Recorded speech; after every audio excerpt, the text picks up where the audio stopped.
are. It's great to be back with you. It's been too long. It has been too long. You were a regular guest on my old channels, which is still going but was shadow banned, which is why it's so important on this channel, my new channel, Crypto Rich Politics, for people to subscribe, comment, like. It helps me beat the algorithm and it helps the channel grow.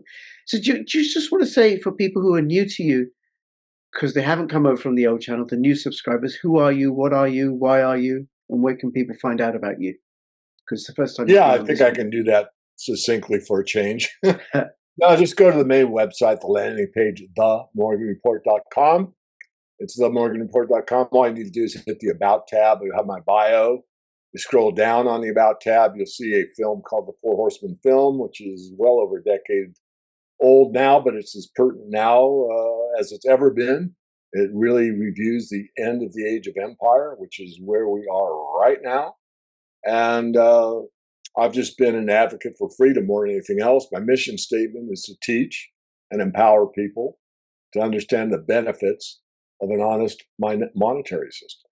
So gold and Yes. silver aren't even in my mission statement. It's about honesty, integrity, and fairness in the world of commerce. And of course, that's not how it works anymore, as we both know. Yes. Yes. And you're also known as the Silver Guru. And I have the links in the description below where people can find you. And I learned about the value of gold and silver from you about 14 years ago, finding you on the internet and everything. It's okay. Now, for this is a politics only channel. Why on earth are we talking about gold and silver?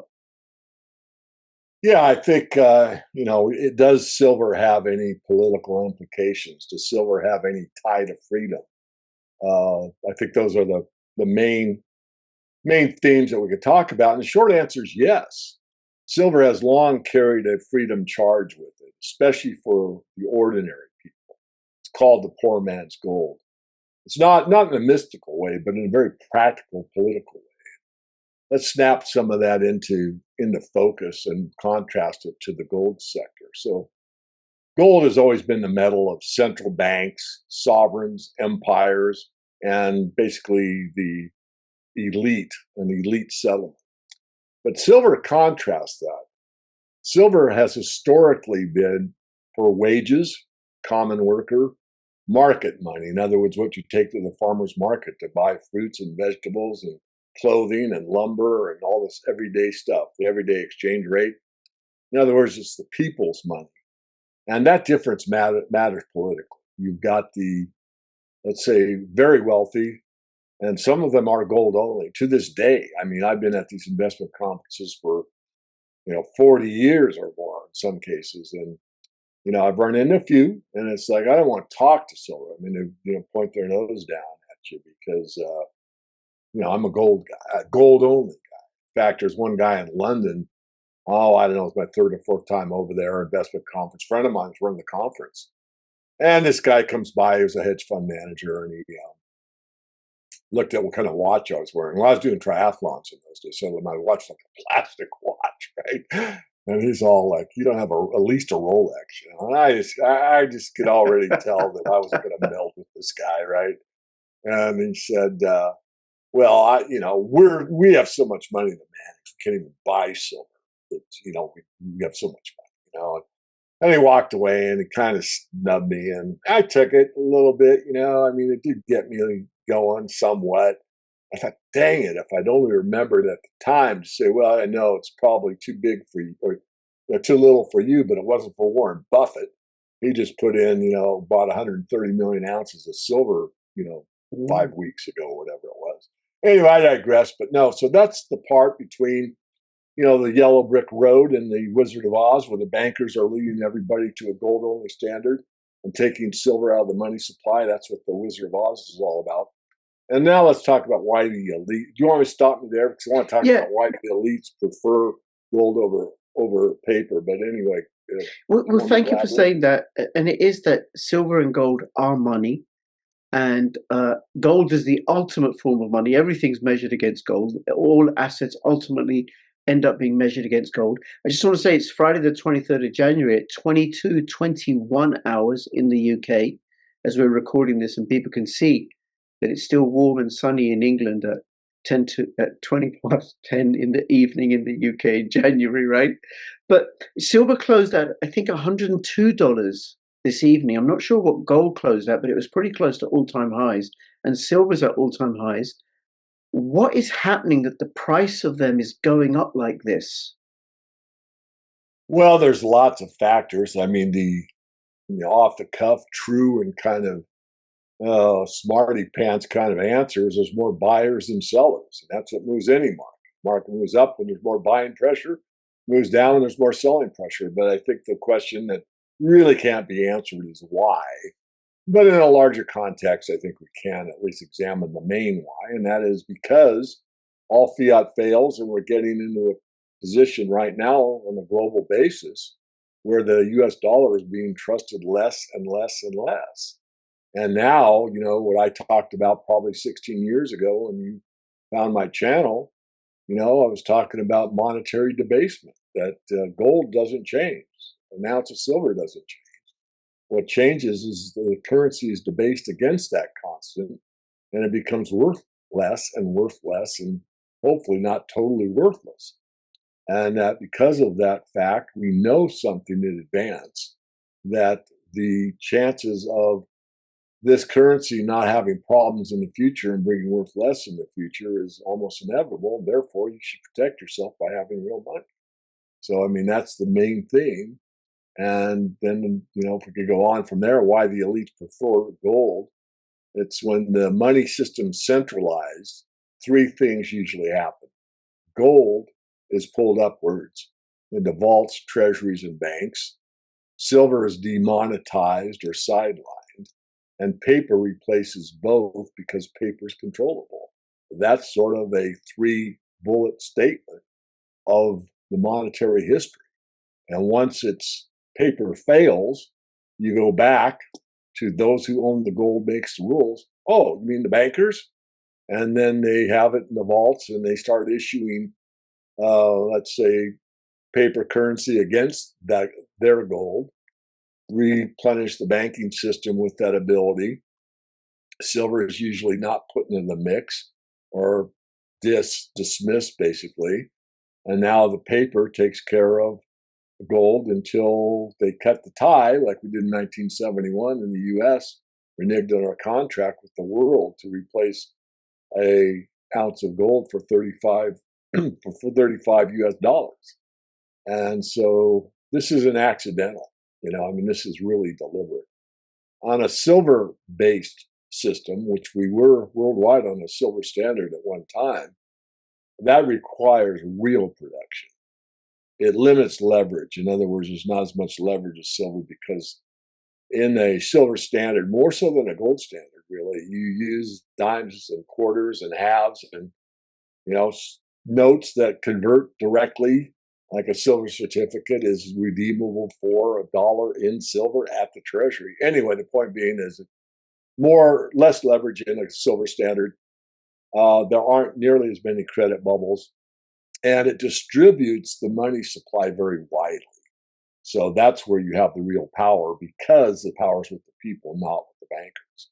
And that's the main difference between the gold and the silver standard. Right, right. And then one thing you said earlier, those who own the gold makes the rules.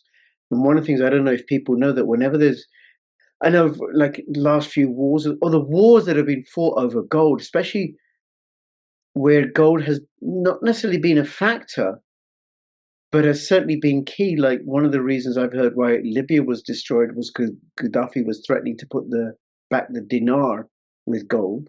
Then when Iraq was attacked, the gold left Iraq because the Americans took it. And the same when the Russians and the Ukraine war started, that whatever gold there was in Ukraine got lifted out. Then the gold in Libya got lifted out. And recently, Poland, I think, has announced they're going to increase their gold holdings, and countries all over the world are increasing their gold holdings. But also, interestingly, I understand their silver holdings.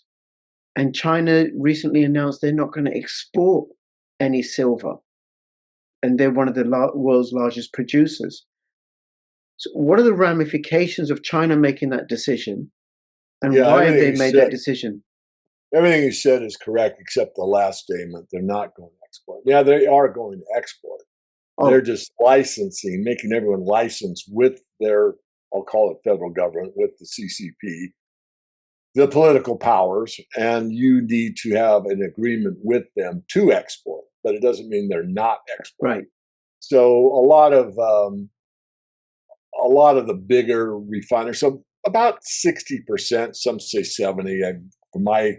My database and the way I research it, it's about 60% of all of the world silver gets refined in China.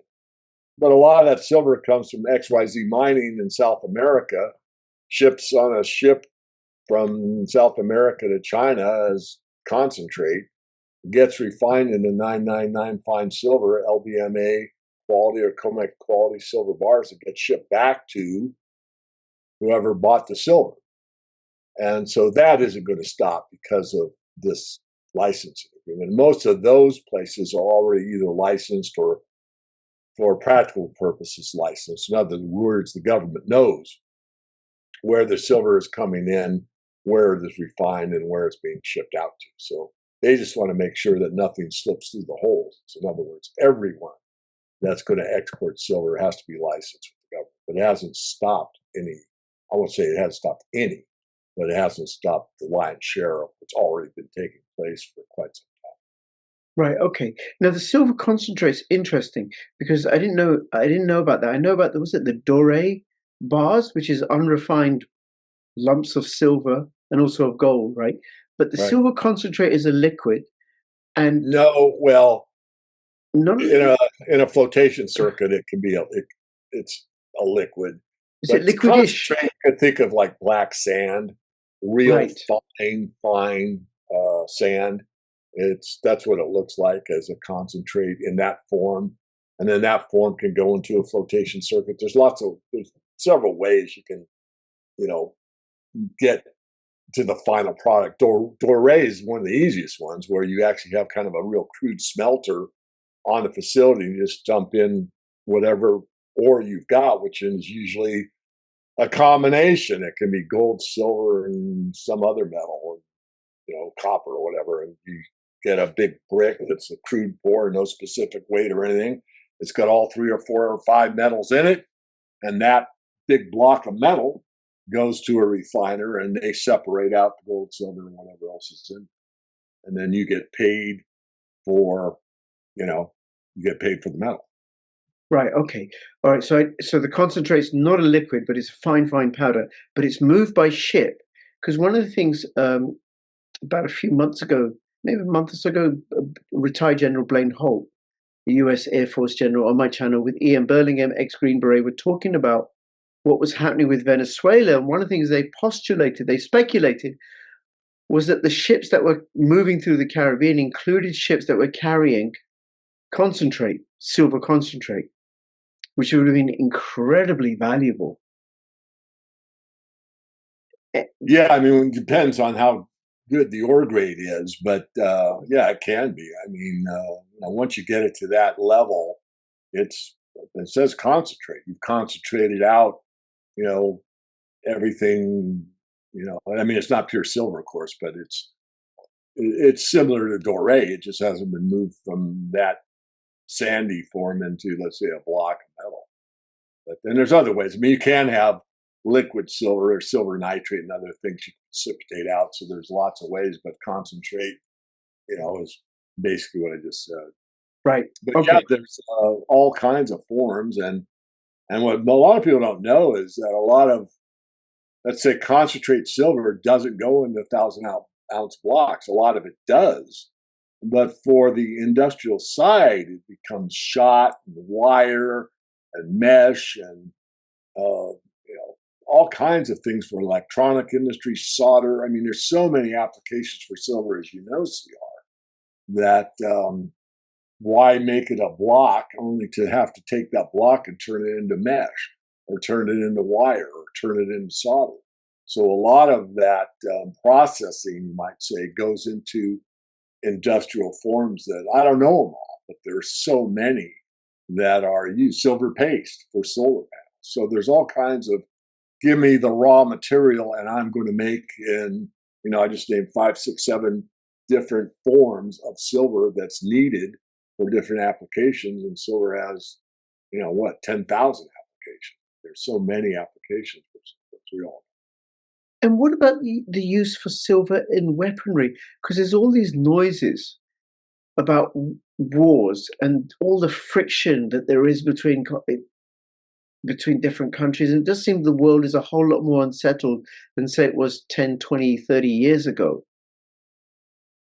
Well, silver is a metal of war. I've said that before. I don't like saying it, but it is. And the the amount of silver in a missile thing is misconstrued. I did a deep dive on that. I actually got a hold of a military guy that worked on it. And I give you the number, but I don't remember it. But the one that's out there floating around the public domain is not correct. But still, there's a great deal of silver used in military applications. Think about silver in batteries, for example. What kind of battery do you have in a pacemaker? Silver battery. What kind of silver battery do you have in a hearing aid? Silver battery. Why? Because it's the most reliable, and it has a long time that it lasts. But that's true in the military too. If you're going to use some communication devices, I'm not saying all the comms in the field communications are silver based, but I'm sure a lot of them are. So there's a great amount of silver used in the military. And people say, well, it's a secret, and it is. But on the World Silver Survey and probably even CPM Silver Yearbook, I think that's accounted for. It's just not broken out as military usage. So when they break out the amount of silver solder that's used in a year, how much of that silver solder goes into the military? And the answer is, I don't know, but let's say it's 30%. But it's already in that amount of solder, if you follow what I'm saying. Or if it's the amount of silver in solar panels. I'm sure the military uses plenty of solar panels, but that's not broken out. Well, these are military solar panels, and these are, public use solar panels. It's solar panels. So I don't think there's anyone that's secretly hiding some extra amount of silver that's used in the military. I think it's already in the data. It's just not broken out specifically. Right. Okay. All right. And then what about the use of silver in data centers? How much are they likely to consume? A ton. I don't know the number. I'm scheduled to do an interview with Mike Dorenzo from the Silver Institute next week, and I just spoke to him on coming to the office to do our interview. And he can't do it in January, but he will do it in February. And I spoke to him briefly a couple times before today, and he just said a lot. So I don't know if he actually has a number or not, but all these things are additive. If you're at the limit and you're already using all the silver available that's mined and recycled for industrial purposes, then anything for investment demand goes beyond the availability and needs to get above ground stockpile. And then if you got another additional industrial use like a data center, that adds to more demand, industrial side, but silver is silver. You need it monetarily or otherwise.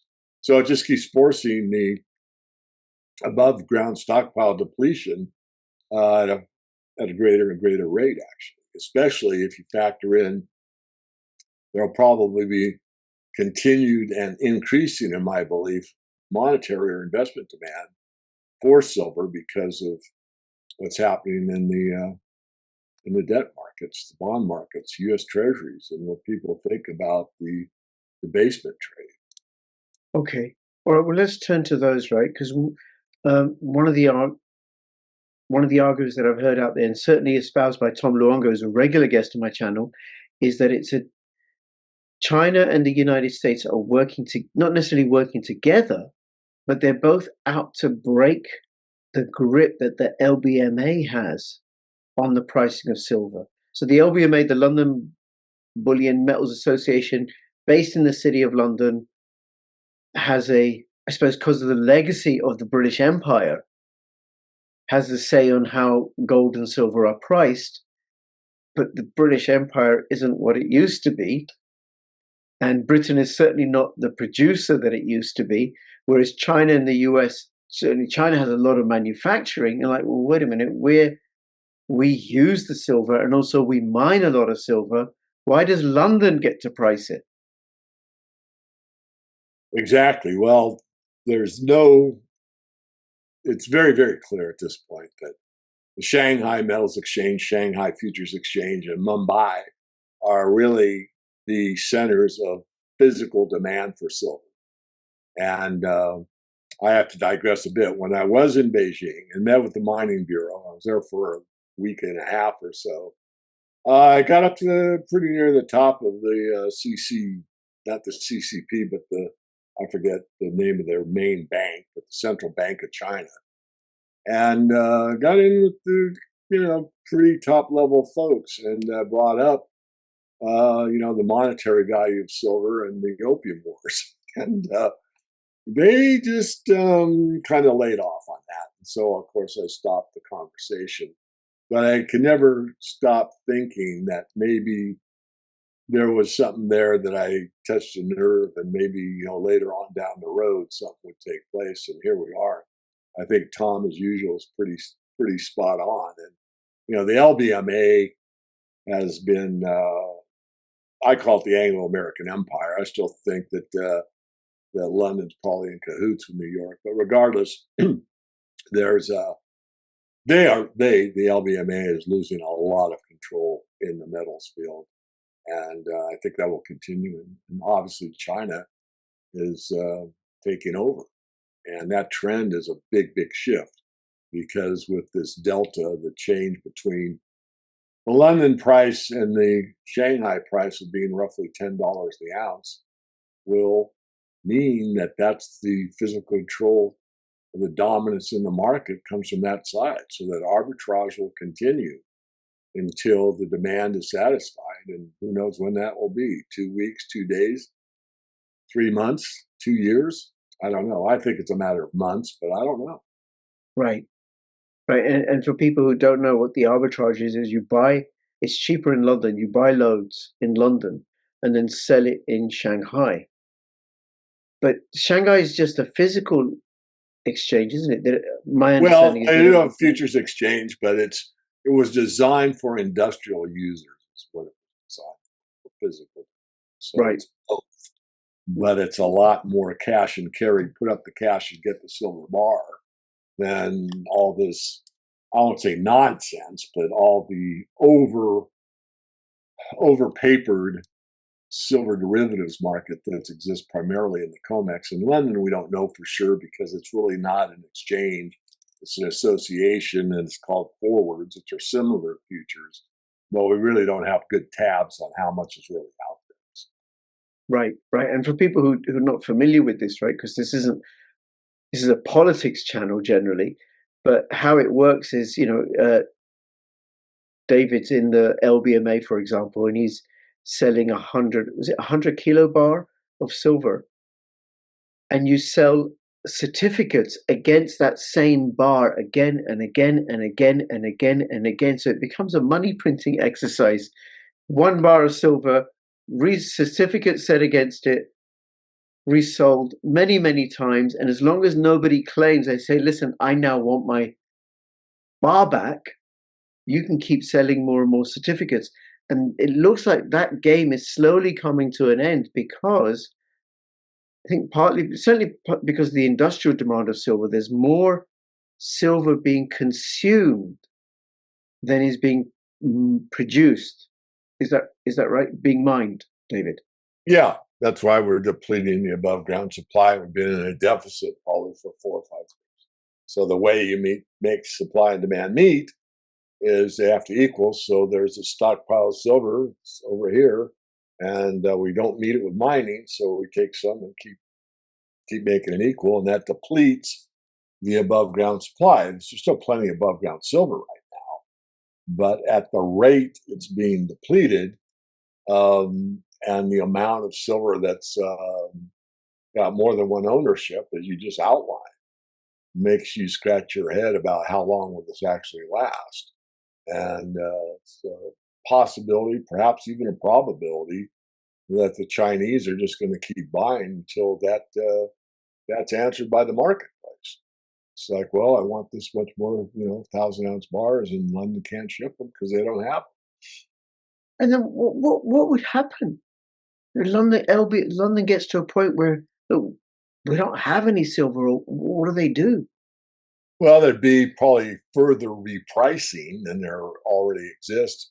So rather than being a $10 difference between the London market and the Shanghai market, it might go to $50. It might not, but I think if that were to occur, that all of a sudden that would really, as the expression goes, put gasoline on the fire, and that rather than be a $10, premium to the London market, someone that really needs it, like let's say, I don't know, I don't hate to use Samsung again, but 3M or Mitsubishi, let's use Mitsubishi, says, holy moly, I was actually expecting, this many tons of silver by the end of the month, and now it's not coming. Uh, Fine, pay whatever you need to. I don't want to be out of business. I don't want to quit making, whatever we've promised to Norway for weaponry, or whatever it is. You know what I'm saying? In other Yeah. words, they don't want to be out of business and they need the silver or they are. And so what do you do in that case? Basically, it's like if you have an emergency, basically it's like, I don't care if I have to get a limousine because all the taxis are taken. Get me whatever I can. I pay anything to get to the hospital right now. That type, maybe not a great analogy, but you get the Hmm. Well, so a company like using Mitsubishi as an example, with deep, deep pockets, they idea. need, because my understanding, and Tom did point this out to me, but apparently you can't use cardboard to making mirrors, and even if you take paper and you twist it up, it's not going to conduct electricity anywhere like silver is going to. So you can't use paper or grass as a substitute for in a car when there isn't any silver. So they will pay more for silver, because then of course they'll pass on the cost of that to the consumer or whoever they've got the contract with for their finished product. But then what would the LBMA do? That, I mean, what happens when they get to a point that we have no They'd close silver? shop. They'd close their doors. I mean, ultimately, that's what would happen. I mean, who knows what the political class will do? And we're trying to stay on the political side of the precious metals. So there'd probably be some well constructed political statement about the silver hoarders disrupting a free market and hurting the other participants. And I'd blame it all on us. That's what politicians do. They don't take responsibility for all the pain and misery they create. They blame us, the working class, for all of the problems that they create. So that's probably what would happen. But whether or not the public would buy into it or not is to be determined. And as savvy as most people are that watch channels like yours, and the way the internet still has free market of ideas in a lot of instances and a lot of shadow banning. I mean, I've been shadow banned for years. You never see all the video. I do 3 videos a week usually from interviews like yours. You'll never see them come in as a suggested video if I produce it. If you produce the video and you're not shadow banned, it might pop up in the feed. But the ones that I do never come up in the Wow, suggestion. wow, and silver's. I don't think silver's at all controversial in any way whatsoever. It's- so then it could be the government saying, okay, like all those people, you got your silver forks and stuff in your drawers that you thought had no value or whatever. I suppose it. Yeah, yeah. I mean, it's a very valuable metal. It's the most useful metal. It's the most important element on the periodic chart as far as usefulness and requirement for humanity. There is one that exceeds it, and that's oil. I mean, nothing's more important than the energy markets. But after the energy markets, probably the next most important thing is silver. Without silver, we don't have communications, we don't have computers, we don't have membrane switches, we don't have light switches, we don't have cell phones. I mean, none of this stuff that we all basically need or are addicted to in a technological society. Without silver, it doesn't exist. We're not going to have net zero without silver, and thank bloody goodness, because it would be far too. I mean, I think a few years ago when you and I spoke, I said, as far as I can gather, there isn't enough affordable silver in the world for Britain to go to solar power and wind power, because the amount of silver that's consumed. But silver is way more expensive now Right. Yeah. than it No, I was did then, that right? study. We did talk about it. I mean, if you took all this silver that supposedly is above ground and you know and made the U.S. solar alone, it would take, at the time I did that study, it's about 2 or 3 years ago, it would take every available ounce that we know of, and I think 500 million ounces more to power all the residential of the United States. But if you add the commercial, which are, your banks, your theaters, your shopping centers, your churches, all the commercial buildings, your warehouses, all of that takes double the amount of residential power. So you couldn't power the US with solar. No, no. Unless, of course, what you do is you get rid of, I don't know, 75, 80% of the population, then you don't need so many solar panels.